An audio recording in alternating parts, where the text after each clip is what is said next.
Life is easy and very tough. જિંદગી સરળ પણ છે અને બહુ કઠિન છે, બહુ મુશ્કેલ છે.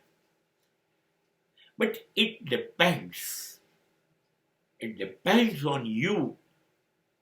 તમે એને કેવી રીતે જીવો છો, જિંદગીનું સંચાલન કેવી રીતે કરો છો, એની ઉપર આધારિત છે.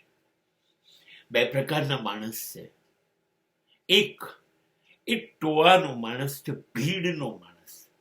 એને જેમ વધુ માણસો હોય એમ ગમે. ચલો મંદિરોમાં જઈએ, બગીચાઓમાં જઈએ, ટૂરમાં જઈએ, એને માણસ વગર ગમે નહીં. અને ભીડનો માણસ કહેવાય. અને બહુ ના ગમતી વાત કરું, ભીડ પાસે બુદ્ધિ નથી. ટોળા પાસે કોઈ દિવસ શાણપણ ના હોય. બેવકૂફી કરે અને આખું ટોળું જોડાઈ જાય. એટલે ભીડમાં જોનારા માણસો એ બહુ બુદ્ધિશાળી ન કહેવાય. ભીડ ઘેટાઓની હોય. એક ઘેટું ચાલે એમ બીજા બધા ઘેટા ચાલ્યા કરે. હવે આપણે નક્કી કરવાનું કે આપણે ઘેટા છીએ તો ભીડમાં ચાલીએ. હંમેશા બુદ્ધિશાળી માણસ ભીડમાં ચાલે જ નહીં, એકલો ચાલે. એકલો જાને રે એકલો ચાલનારો માણસ. તમને ખબર છે ઈશ્વરે ટોળું કર્યું છે ક્યાંય? એકલો છે. જે એકલો પડશે ને એ ઈશ્વર બનશે. અરે ભીડને છોડો,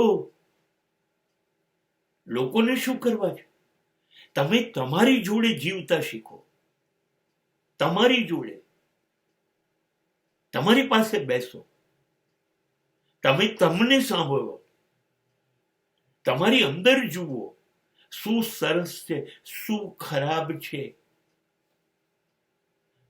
તમારી જાતને એકલા બેસશો તો ઓળખશો ને કે તમારી આંખ કેવું જુએ છે, કાન કેવું સાંભળે છે, જીભ કેવું બોલે છે, વિચારો કેવા જાય છે. તો સાંભળશો ને. એકલા બેસશો તો. ભીડમાં કેવી રીતે તમારા હૃદયના ધબકાર સાંભળો? ભીડમાં તમને કેવી રીતે ખબર પડશે તમે કેટલા લુચ્ચા છો, તમે કેટલા પવિત્ર છો, કેટલા ઉદાર છો? કેવી રીતે ખબર પડશે? એકલા બેસશો ને તો તમે તમારી જાતને જોશો, તપાસશો, ચકાસશો અને પછી ખબર પડશે આટલું સારું છે, આટલું ખરાબ છે. એકાંત તમારી સાચી ઓળખાણ છે.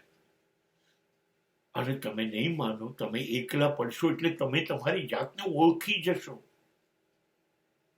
અરે ભીડ છે, લોકો છે, સમાજ છે, એના જાત જાતના અનુભવો થશે અને જિંદગીને દુઃખી કરશે. ભીડ કોઈને સુખી કરી છે તે કરશે. તમે એકલા પડશો, તમારી જાતે તમે જ હશો, તો તમે કેવી રીતે તમારી જાતને દુઃખી કરશો? નહીં કરો. અને તમે તમારી જાતને દુઃખી નથી કરતા એટલે તમે જ તમારી જાતને સુખી કરશો. એકલા પડશો તો શાંત થશો. શાંત થશો તો વિચારશો. એકલા બેસવાની ટેવ પાડો પોતાની સાથે. બારવાર જોડે બોલવું નથી, બારવાર જોડે જોવું નથી, બારવાર સાથે વિચારવું નથી. નહીં, અરે મારે તો મારી જોડે નથી બોલવું, ચૂપ થઈ જવું છે.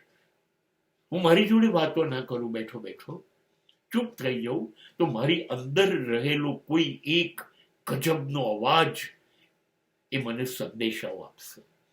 આમ કર, આમ ના કર. એ પરમાત્માનો અવાજ છે.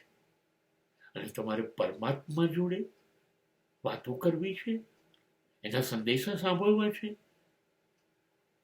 તો એ તમારી અંદર કહેશે, બહાર કેવી રીતે? હવે તમારી અંદર કહેવા, પરમાત્મા જોડેની વાત કરવા માટે તમારે એકલા તો પડવું પડશે ને.